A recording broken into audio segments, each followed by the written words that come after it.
નમસ્કાર મિત્રો, પ્રણામ. સ્વાગત છે તમારું એક નવા વિડીયોમાં. મિત્રો, આજની વાર્તા ખૂબ જ જ્ઞાનવર્ધક બનવાની છે.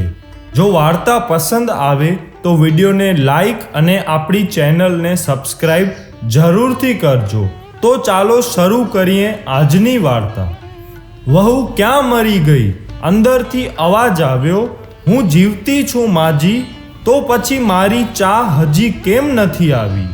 હું ઘણા સમયથી પૂજા કરીને બેઠી છું, લઈને આવું છું માજી. વહુ ચા સાથે ભજીયા પણ લાવી. સાસુએ કહ્યું, તેલનું ખવડાવીને મારી નાખીશ કે શું? વહુએ કહ્યું, ઠીક છે માજી, હું પાછા લઈ જાઉં છું. સાસુએ કહ્યું, રહેવા દે, હવે બનાવ્યા છે તો હું ખાઈ લઉં છું. સાસુએ ભજીયા ઉપાડ્યા અને કહ્યું કે કેવા ગંદા ભજીયા બનાવ્યા છે. વહુએ કહ્યું, માં મારે કપડાં ધોવા છે, હું જાઉં છું. એમ કહીને વહુ દરવાજા પાસે સંતાઈને ઊભી હતી. સાસુ ભજીયા પર તૂટી પડ્યા અને બધા ભજીયા ખતમ કરી નાખ્યા. વહુ હસીને કામ કરવા લાગી. બપોરના ભોજનનો સમય થઈ ગયો. સાસુએ ફરી બોલાવી, ખાવા માટે કંઈ મળશે? વહુએ અવાજ ન આપ્યો. સાસુએ ફરી બૂમ પાડી, શું તું ભૂખી મારીશ? વહુ આવીને તેમની સામે ખીચડી મૂકી. સાસુએ ગુસ્સામાં આવીને કહ્યું, આ શું છે? મારે ખીચડી ખાવી નથી, દૂર લઈ જા. વહુએ કહ્યું, ડૉક્ટરે તમને દિવસ દરમિયાન ખીચડી ખાવાનું કહ્યું છે, તમારે ખાવી પડશે. સાસુ મોઢું બનાવીને કહ્યું, હા, તું મારી માં બની જા. વહુ ફરી હસીને ચાલી ગઈ. આજે તેમના ઘરે પૂજા હતી. વહુ સવારે 4 વાગ્યાની ઉઠી ગઈ. પહેલાં સ્નાન કર્યું, પછી ફૂલો લાવી, માળા બનાવી, રસોડું સાફ કર્યું, ભોજન અને ભોગ તૈયાર કર્યો. સવારના 10 વાગી ગયા. હવે સાસુ પણ ઊભા થઈ ગયા હતા. વહુ હવે પંડિતજી સાથે ભગવાનના વસ્ત્રો તૈયાર કરી રહી હતી. આજે ઓફિસની પણ રજા હતી અને તેના પતિ પણ ઘરે હતા. પૂજા શરૂ થઈ. સાસુ બૂમો પાડતી, વહુ આ નથી, તે નથી. વહુ દોડતી આવીને બધું કરતી હતી. હવે બપોરના 3 વાગ્યા હતા. આરતીની તૈયારીઓ ચાલી રહી હતી. પંડિતજીએ બધાને આરતી માટે બોલાવ્યા અને બધાના હાથમાં થાળી આપી. વહુએ થાળી પકડી કે તરત જ તેની પાસેથી થાળી પડી ગઈ. ભોજ બનાવતી વખતે કદાચ વહુના હાથ પર તેલ લાગ્યું હતું, જેને તે લૂછવાનું ભૂલી ગઈ હતી. દરેક વ્યક્તિ જુદી જુદી વાતો કરવા લાગ્યો કે વહુ કેવી છે તે કંઈ જાણતી નથી, એક પણ કામ બરાબર કરી શકતી નથી, ન જાણે કેવા પ્રકારની વહુ લાવ્યા છે. આરતીની થાળી પણ સંભાળી ન શકી. પતિને પણ ગુસ્સો આવ્યો, પણ સાસુ ચૂપ રહી, કશું ન કહ્યું. તે એટલું કહીને જતી રહી કે તે શીખી રહી છે, બધું ધીમે ધીમે શીખી જશે. હવે બધાને ભોજન પીરસવામાં આવે છે. વહુ દોડતી દોડતી ભોજન આપતી અને પછી પાણી લાવતી. લગભગ 70 થી 80 લોકો હતા. અહીં 2 નોકર અને વહુ એકલા હતા. છતાં પણ તે બધા કામ ખૂબ સારી રીતે કરતા હતા. હવે તેની સાસુ અને આજુબાજુના કેટલાક લોકો જમવા બેઠા. પુત્રવધુએ ભોજન પીરસવાનું શરૂ કર્યું. બધાને ભોજન આપવામાં આવ્યો. સાસુએ પહેલો કોળિયો ખાધો કે તરત જ કીધું કે તે મીઠું બરાબર નથી નાખ્યું. એક કામ યોગ્ય રીતે કરતી નથી. ખબર નહીં મારા પછી આ ઘર કેવી રીતે સંભાળીશ. તમે પહેલાથી જ પાડોશીઓને ઓળખો છો. તેઓ માત્ર દોષ શોધવા માટે બહાના શોધે છે.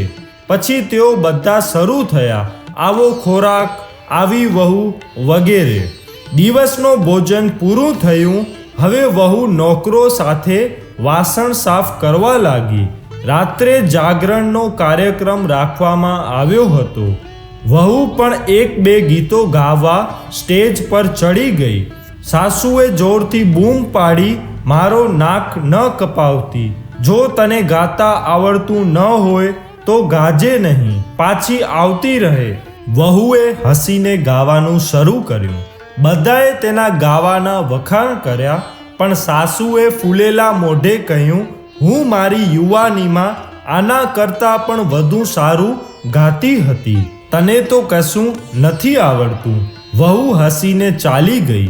હવે રાત્રિ ભોજન ખવડાવવામાં આવી રહ્યું હતું. તેના પતિના ઓફિસના મિત્રો બાજુમાં દારૂ પીવા લાગ્યા. તેનો પતિ બરફ લાવવા માટે બૂમ પાડે છે. પછી સાસુ બૂમ પાડે છે કે અહીં દાળ નથી. પછી તે બૂમ પાડે છે કે ઠંડુ પીણું નથી, પાપડ લાવો અહીં. અને ત્યાં અંતે તેના પતિનો દારૂ તેના એક મિત્ર પર છલકાયો અને બોટલ તૂટી ગઈ. ગુસ્સામાં પતિએ પત્નીને 2 થપ્પડ મારી અને કહ્યું, અભણ જોઈને કરી શકતી નથી, તને આટલું પણ કામ નથી આવડતું. બધા જોવા લાગ્યા. તેની પત્ની રડતી રડતી રૂમ તરફ દોડી. પછી તેના મિત્રોએ કહ્યું, એક માણસે આખો મૂડ શું બગાડ્યો, અમને અહીં ના બોલાવ્યા હોત તો અમે બીજે ક્યાંક પાર્ટી કરી હોત. તમે કેવી અભણ પત્ની લાવ્યા છો. તે મહેમાનોનું સન્માન કરવાનું અને કામ કરવાનું પણ નથી જાણતા. તમે અમારું અપમાન કર્યું છે. હવે મોહલ્લાની સ્ત્રીઓને બીજું બહાનું મળી ગયું હતું. તે કહેવા લાગી, જુઓ તમારી વહુએ શું કર્યું છે, કોઈ કામ થતું નથી. હું કહું છું કે તમારા દીકરાને બીજી વાર પરણાવી દો, આ અભણથી છુટકારો મેળવો. સાસુ ઊભી થઈ અને તેના પુત્ર પાસે ગઈ અને તેને થપ્પડ મારીને કહ્યું, અરે તે મારી વહુને થપ્પડ મારી, તારી હિંમત કેવી રીતે થઈ? હું તારો પગ તોડી નાખીશ. તેના પુત્રના મિત્રો કંઈક બોલવાના હતા ત્યારે તેની માતાએ તેની સામે જોયું અને કહ્યું, ચૂપ રહો, તું અહીં દારૂ પીવા આવ્યો છે, જ્યારે તને ખબર છે કે આજે પૂજા છે અને તારે પાર્ટી કરવાની છે. તારા માતા પિતાએ કેવા સંસ્કાર આપ્યા છે અને મારી વહુને કોણ અભણ કહે છે? બસ અહીંયા આગળ આવ. જો એક શબ્દ પણ મારી વહુને બોલશો તો હું એને ચપ્પલથી મારીશ. અરે પાપી, તારો દારૂ બગડી ગયો એટલે તે છોકરીને મારી. તે છોકરી સવારના 4 વાગ્યાથી જાગે છે, ઘરનું બધું કામ કરે છે. સવારથી ન તો નાસ્તો કર્યો અને ન જમી, છતાં બધાની વાત સાંભળીને હસતી, ટોણા સાંભળતી, ઘરના કામકાજમાં મગ્ન રહેતી. તારા મિત્રોને તે પસંદ ન આવી. હું તારા મિત્રોને ચપ્પલ વડે ફટકારીશ જો ક્યારે આવું કહ્યું છે. તેના મિત્રો છુપી રીતે સરકી ગયા.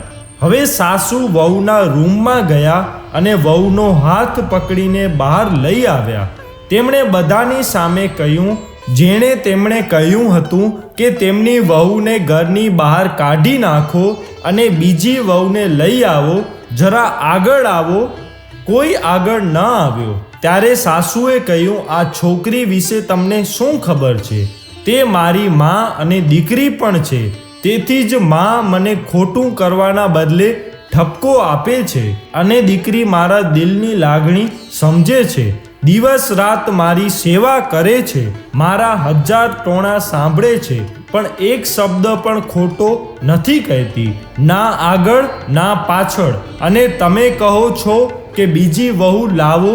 તને યાદ છે ને ચૂટકીની દાદી, તારી વહુના આ કૃત્ય? સાસુએ પડોશીની મહિલાને ગુસ્સામાં કહ્યું, ગયા અઠવાડિયે જ તને પતિ પત્ની ભૂખ્યા મૂકીને ફરવા જતા રહ્યા હતા. મારી આ વહુએ 7 દિવસ તમારા ઘરે અન્ન પાણી આપ્યું અને તમારા પગ દબાવવા પણ ગઈ, અને તમે તેને અભણ કહો છો? તમે બધા અભણ છો, જેમને કોલસો અને હીરા વચ્ચેનો તફાવત ખબર નથી. ભવિષ્યમાં જો કોઈ મારી વહુ વિશે એક પણ શબ્દ બોલશે તો મારાથી ખરાબ કોઈ નહીં હોય, કારણ કે તે મારી વહુ નથી, મારી દીકરી છે. વહુ રડતી રડતી ફરી રૂમમાં ગઈ. સાસુએ થાળી ઉપાડીને ભોજન પીરસ્યું અને પોતે વહુના રૂમમાં લઈ ગયા.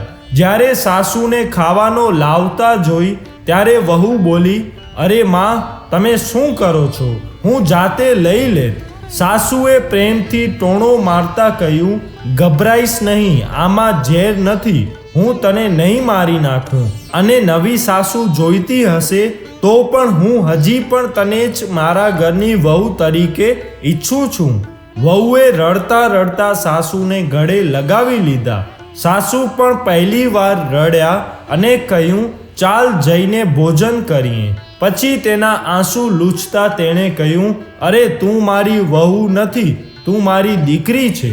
અમુક સંબંધો બહુ મીઠા હોય છે, માત્ર વાતો જ કડવી હોય છે.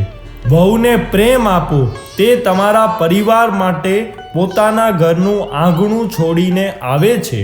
તો મિત્રો, આજની વાર્તા તમને કેવી લાગી કમેન્ટમાં જરૂર કહેજો. અને વિડીયો પસંદ આવ્યો હોય તો ચેનલને સબસ્ક્રાઈબ જરૂરથી કરજો. જય શ્રી કૃષ્ણ.